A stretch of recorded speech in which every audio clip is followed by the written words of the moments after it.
Welcome to Ragnar Rider's Shop Talk, the ultimate pit stop for all things two-wheeled and roaring. We are mostly ordinary guys who live and breathe the motorcycle lifestyle. From our personal journeys to gripping product and accessory reviews, bike builds that redefine the road, the latest industry buzz, and a sneak peek into our future travels, consider this your front row seat to our motorcycling odyssey. So kick back, relax, and let the engines roar as we dive deep into the world of chrome, leather, and the sweet symphony of the open highway. Welcome to Ragnar Rider's Shop Talk, where the rubber meets the road and the stories unfold in the wind. Hello, welcome to another episode of Ragnar Rider Shop Talk. We are three guys, maybe four at one point or another down the road that just like to do exactly as it says, talk shop. Yeah. We are most definitely not professional degreed engineers or certified mechanics. We are your average daily rider who attends rallies, takes trips, rides the roads of America, and just thoroughly enjoys two wheels and three wheels sometimes. With that all being said, if this is your first time hearing us, go back and listen to our inaugural podcast. It was a discussion on cams, and we are going to continue down that rabbit trail and visit some of the other areas where the cam is located and discuss things you can and should do, or at least inquire to do when you are working on your bike. My name is Randy Boren, and this is DJ Seeley. Thanks for tuning in, and like Randy said, we're gonna jump in and talk about what happens when you do that cam job. When you make the decision, you do your research, you talk to who you're gonna talk to, and this is the cam of choice.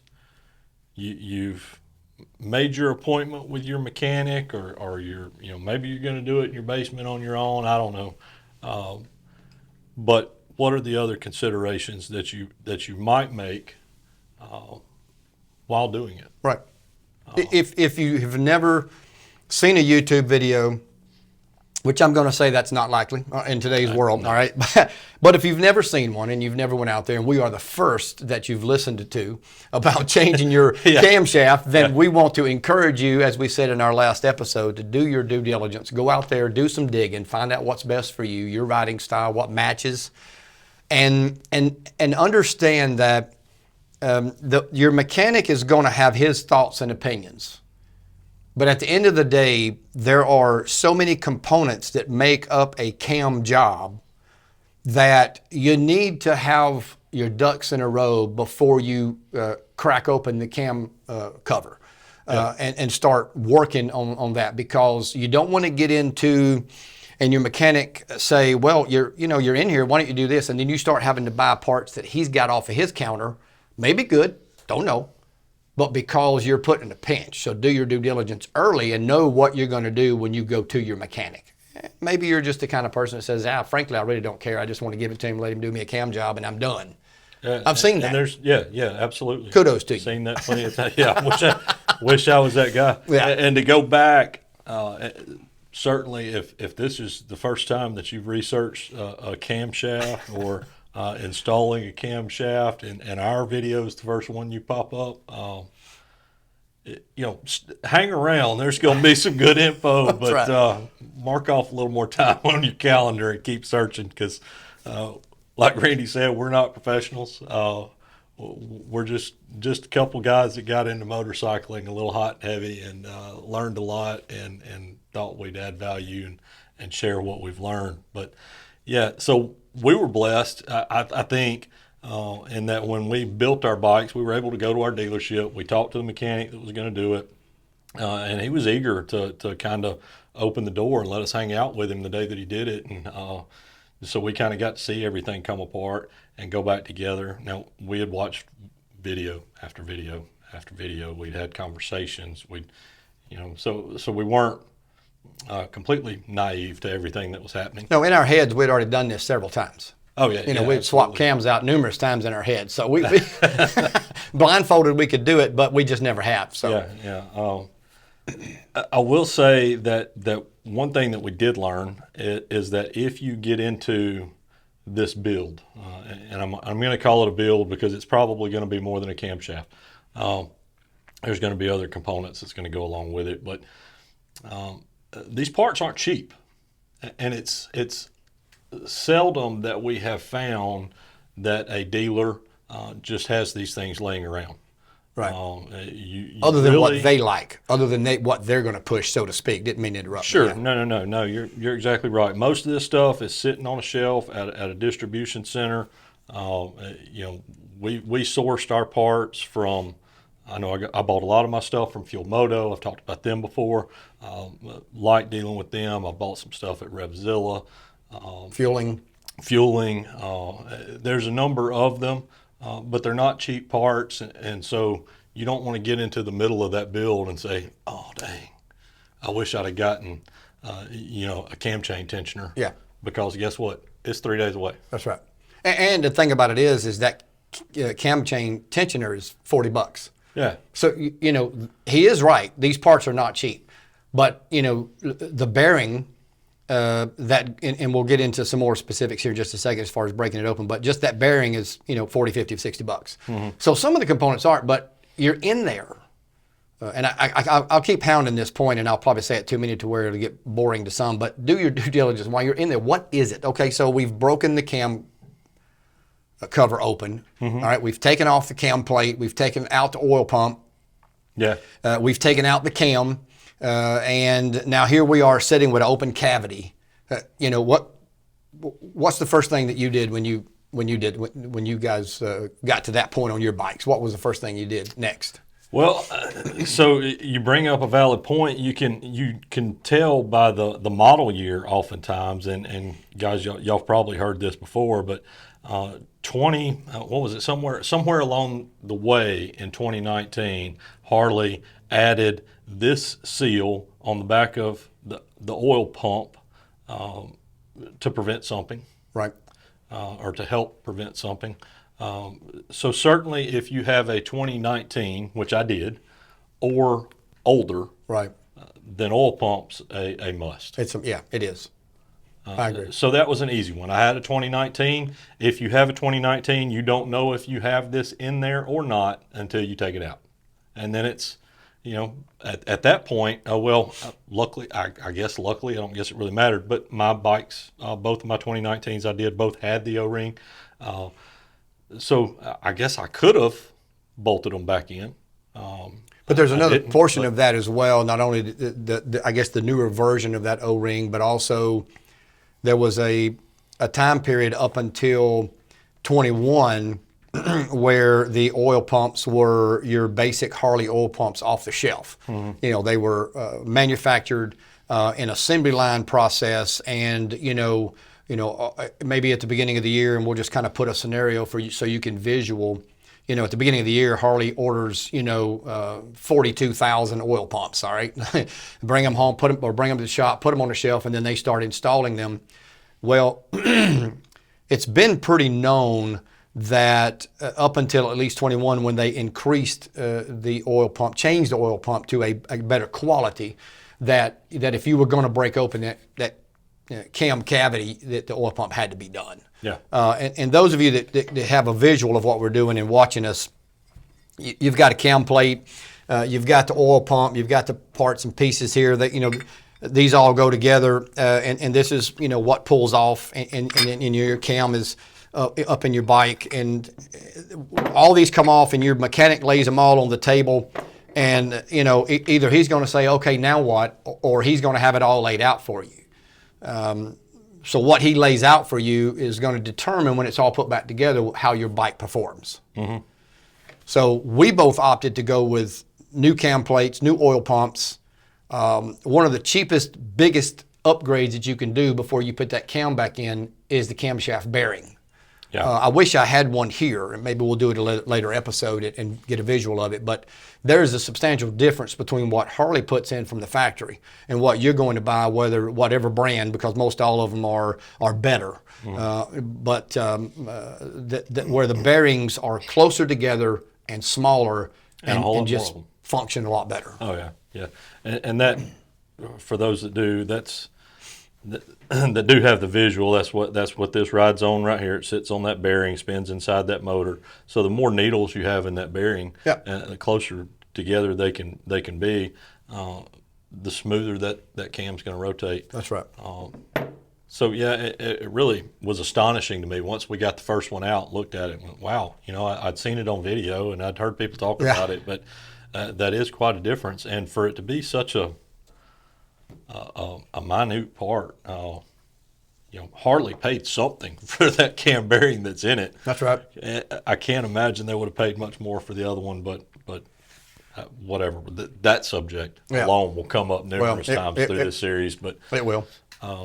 so yeah, we did oil pump. That I knew with the 2019 bike I needed to do the oil pump. I did the cam plate, even though my mechanic that I talked to had said, hey, I've never had a cam plate fail. Gosh, when you look at that, I did a fueling in one bike and an S&S in the other bike. When you look at the anodized aluminum, forged cam plate compared to It's this, pretty. it's pretty. It's pretty. And That's right. by God, it's my bike, and I have the right. That's right. If right. if I want one that just looks cool, to put it on there. Even though, that's technically, it's a part you'll never see again once you put the cover back on, unless you put a clear cover. Right. But to DJ's point though, if we had something to really get across to you guys that are in our world, and that's the amateur world. If you're a mechanic and you do this on a daily basis, you may be laughing at us. I don't know. But if you're an amateur and you're trying to figure out what you want to do to your bike, maybe you hadn't been in a long time. Look, you're talking about a bearing. And let's talk some real numbers for them here for just a second. Okay. You're talking about a bearing that's about $60. Yeah, if that. Yeah. You're talking about a camshaft that can range anywhere from like $280 to $400. Yeah. All right. Then you're talking about a cam plate and an oil pump that's going to range anywhere from about $600 to $1,000. Mm-hmm. Probably more commonly around the $750 mark. Mm-hmm. So before you even get out of that cam, you're $1,200, $1,300 into this process. You're talking about, sprocket for the chain on the outside. You're talking about tensioner. So, you're $1,500. It's not labor, it's just parts. And you're only in one cavity of the motor. So I wanted to get that out there because if you are going to break it open, you might as well, while you're in there, get it all done, do it right. And when you close it up, you have no regrets. Yeah. Yeah. And Randy will probably say this about me or agree with this about me. I hate taking my bike apart. I'm of the mindset that the more times you disassemble it and reassemble it, whether it's the fairing, the motor, swapping exhaust, whatever it is, it just unnerves me every time I have to do something and take apart something that I've already had apart, just because I fear that one time that bolt's going to break. I think it did, didn't it? It did. It did. We can talk about that another episode. If you want to talk about things that make you go, uh-oh. Yeah. Between the bolt breaking and the bike almost falling off the lift, so we'll... Hey. Yeah, Josh will appreciate you telling that. That's right. But yeah, so that was kind of my driving factor in making those decisions was what all is going to come off of this bike. Right. And what all is going to go back on this bike. And are there any changes that I want to make? Mm-hmm. Because I knew that I wanted a new head pipe. I wanted to get rid of the catalytic converter. Sorry, California. Not sorry. There were covers that came off. There were bolts that came out. There's all these parts and components. So I tried to just make a list. Say, okay, what's going to be sitting on the lift table once disassembly is done? What's going to be piled up around the lift? Right. And then do I want to put that part back on, or do I want to take this opportunity and upgrade it? Sure. And it's a big savings too. Like if oh yeah, the technician that's doing it, if you're doing it at a shop and they're charging whatever they charge, $125 an hour, $150 an hour. Some I've heard as much as $200 an hour. like he's paying, or you're paying that labor for him to put the old head pipe back on or a new head pipe back on. So if you know you want a new head pipe, Now's the time to do it. now's the time to do it and only pay that labor one time. Yeah. He can't take the cam off. He can't take all that stuff has to come off, and he can't do it without taking the head pipe. So you'll hear us say a lot throughout these episodes where, the term, you're already in there, all right? So, or some form of that. But it really is true. You know, if you crack open I wanted to do something in my fairing the other day, but I had another thing that I wanted to do as well. So I waited till that item came in, so I only opened it once, and I got them both done at the same time. Yeah. You know, a little chuckle of an analogy here. You know, I take a shower, at night. I go to bed. I wake up the next morning, take another shower. But here's the question. I take a shower. I was clean the night before, but do I put back on the same underwear? The answer for me is no. Those underwear go in the dirty clothes basket, and I put on a clean pair of underwear. So my point is that, you're taking it out. You're in there. I mean, you could put back on that original part, but And people do. Well, they do all the time. And you know what? And to your point, DJ, saving money. Yeah. I mean, that oil pump cam plate combination is $700. I get it. Everybody can't do that. I mean, it was a tight fit for me. I had to save. I bought it over a period of a couple of months. I got all my parts together. So I get that part of it. So I guess that whole going back to doing your due diligence is that if it takes you some time to buy your parts, then do it. And that way, when you get it done, you can do it right the first time. Because yes, what we all want is when we pull up that red light and hear that lope. Or when we crank it up, it sits there, and once it hits that warm idle, we hear that lope. That's what we want. Yes, a cam will do that for you. Oil pump plate, that don't do the lope. It's not tangible. It's not at all. I don't It's think. not. But it can be a performance portion of your build, as DJ likes to use the term, down the road. The new oil pumps, much cleaner flow, a much high efficiency flow, along with other parts and pieces that we'll get into down the road that do as you're taking them off and replacing them with better product. I might go as far as to say the bike may run cooler. I could. You're moving a higher volume of air through an oil cooler. Right. Oil. Yeah, right. Through the oil cooler from this high volume pump, but that may still be reaching. I don't know. Well, I mean, but if I had to assign something to it, that's what it would be. What it would be. So when I did the Road Glide build, that was the first build. John did his when he bought his bike, and then it took about a year before we started. All right. So, and then I was the first to do. So when I did mine, the only thing that I knew was that I wanted a CR 482. I had the Cyclorama 482 cam. I had done my research. That was the cam I wanted. That was the bottom line. Other things I was not sure about. So I opted when I went to my mechanic and I said, you know what, what do you have that I can do? He said, well, we got this, and started naming off Screaming Eagle parts. And the Screaming Eagle parts, even for Harley, were better than stock. Yeah. So I was like, okay, I went back with Screaming Eagle push rods, Screaming Eagle pump, Screaming Eagle cam plate, or as we like to fun around about, orange. All right. So we went with that, and I don't have any regrets. It performs fantastic. But then when we got ready to do his two, and then we got ready to do my other one, and then we had learned, all right, well, let's take our time, do our due diligence here, and I think we'll buy this and buy this and buy that, and that way we're not having to use all of Harley stuff. Yeah. Because we wanted to experience the world. Well, and the world's big when it comes to this stuff. So the Harley aftermarket world, I don't know that it's rivaled by anyone. I don't either.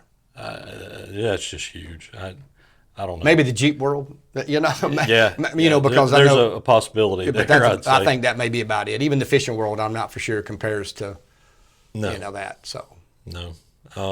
So yeah, John. I don't think John did his cam plate and oil pump, but he had a 2020. Yeah. And I've got my trike is a 2020, and just did the cam in it, and I didn't change the oil pump and oil plate in it, cam plate, excuse me. It really wasn't necessary. It's not the higher performing vehicle, right? So it wasn't as important to me, and maybe it's not that important to you, but do the research, see what's out there. Right. Like Randy mentioned, don't just go to the dealership, talk to the mechanic and assume that he's offering you everything that there is to be had. Right. I can remember my first bike that I bought was a 2014 Ultra Limited. I'm a big guy, stand 6'4", and I knew I wanted handlebars. The bars that came on it from the factory that were still on it then when I bought it in what was that, 2019, I guess, when I bought that bike. I knew I wanted bars, and I had not been introduced to the aftermarket world. I went to the parts counter. They've got 2-3 choices. Yeah. I made one of those and just assumed that was the best there was to offer. Mm-hmm. If I had to make that decision over again, would I go with the same ones? No, not a chance. Well, you have made that decision, and you did not. I have made that decision multiple times whether it was since bars then. or whatever. You went differently. Didn't go the same way. So, that's the point. Just do a Google search. And I did the same thing with my Street Glide. I bought the 2011 Street Glide, and I wanted bars and slip-ons. That was really all I knew. I was just getting back into the motorcycle world. It was my first Harley. And I did the same thing. I went and said, "What you got?" "Well, we've got some Vance and Hines high output, 4.5-inch slip-on." "Sounds good to me." Yeah. And I don't know. It's chrome. It looked good. Yeah, what about bars? "Well, we've got some 12-inch, round. They weren't the meat hooks. They were the sounds good to me." Yeah. "Throw them on there for me." "How much is that going to be?" "About $6 million." Yeah. Yeah, but Right. but seriously, and I paid for it and left, and I was happy as a lark because I didn't know any better. Sure. And we'll punt around a lot about being envious of guys that don't know any better, because now we do, and it's a burden to bear. All right, it just it just is. There's not any other way to put it. It'll make you sick. Yep. But yeah, do your research. Know what's out there. Know what you want to get out of it. And that doesn't have to stop with these parts, like we've talked about with handlebars or exhausts. Be confident about your purchase. The last thing you want to do is to make a purchase and then, I don't know, exhaust systems, $1,500–$1,600, $500–$600 labor. You're $2,000 into an exhaust system easy, and then decide that really didn't do what I wanted it to do, or maybe you need to have a realistic expectation of what you want out of it. I see that a lot with guys. You go in there and you're looking at the parts counter. You're on the website, and you let that testosterone get a hold of you, and man, you want that racing system. Are you really racing? Yeah. Do you really want a racing system? It's like when we go to the rallies and we see all these bikes that have these Trask turbo systems strapped onto the side. Yeah. These gaudy looking whatevers.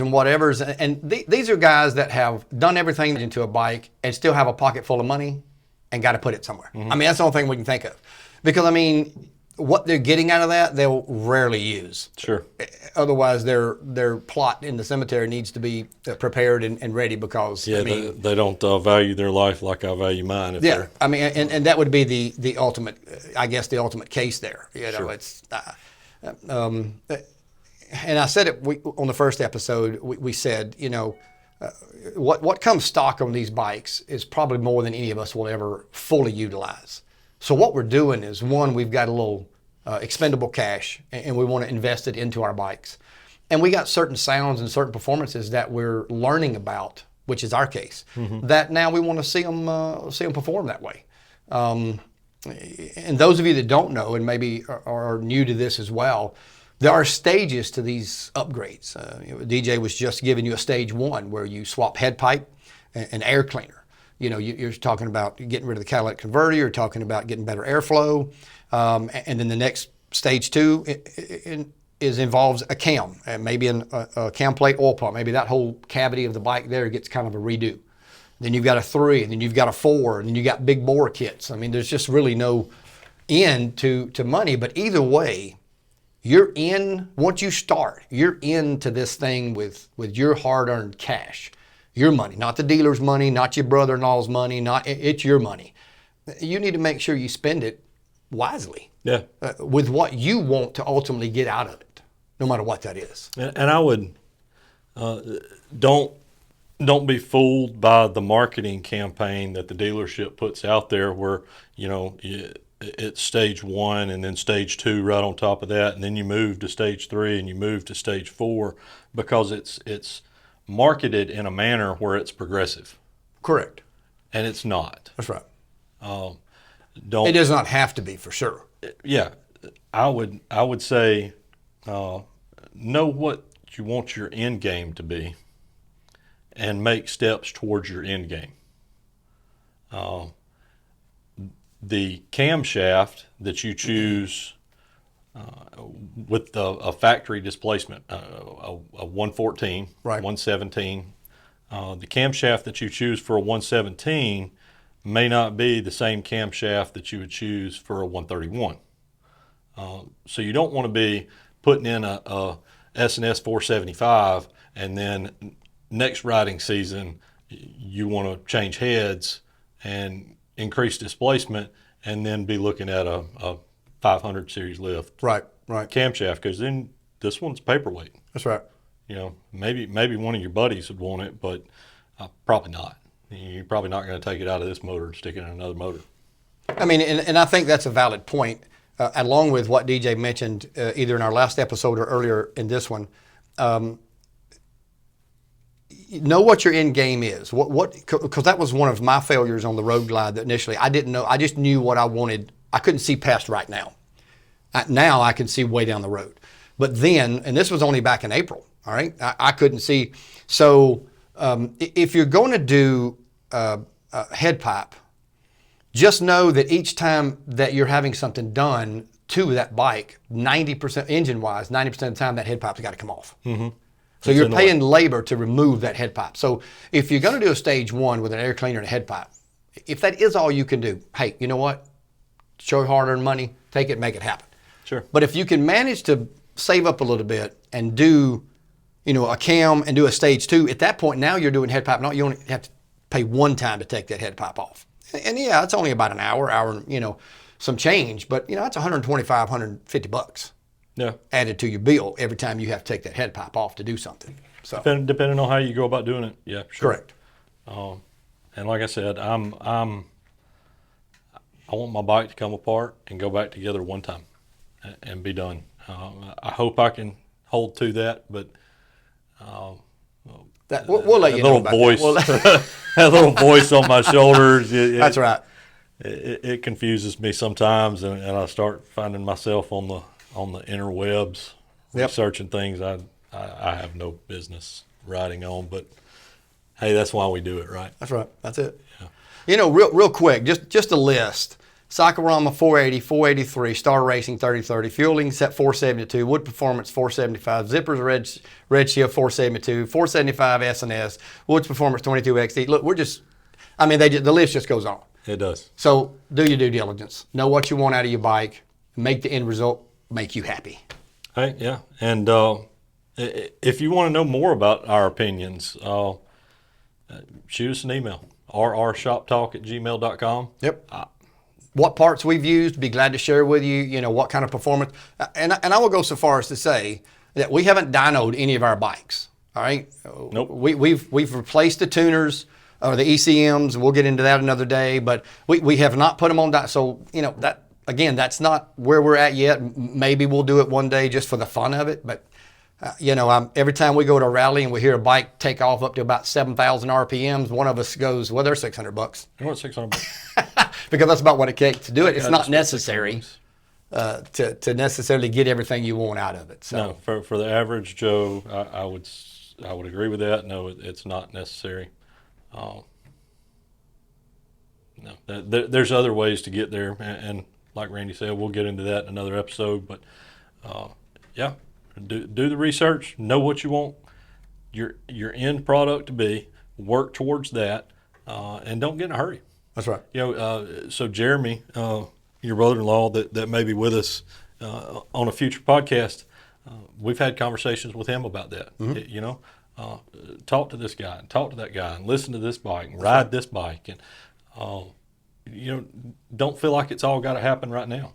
Don't feel like just because your buddy did it this year that you got to do it next month. Guess what? He's not going to know. That's right. he's not going to care if it's next spring before you get your cam. That's right. And for he's the still most going to part- encourage you to ride with him. That's right. And for the most part, you're not going to a rally where you might swap a windshield or a stereo system or something kind of quick. You're not going to a rally to do a cam. For the most part, no.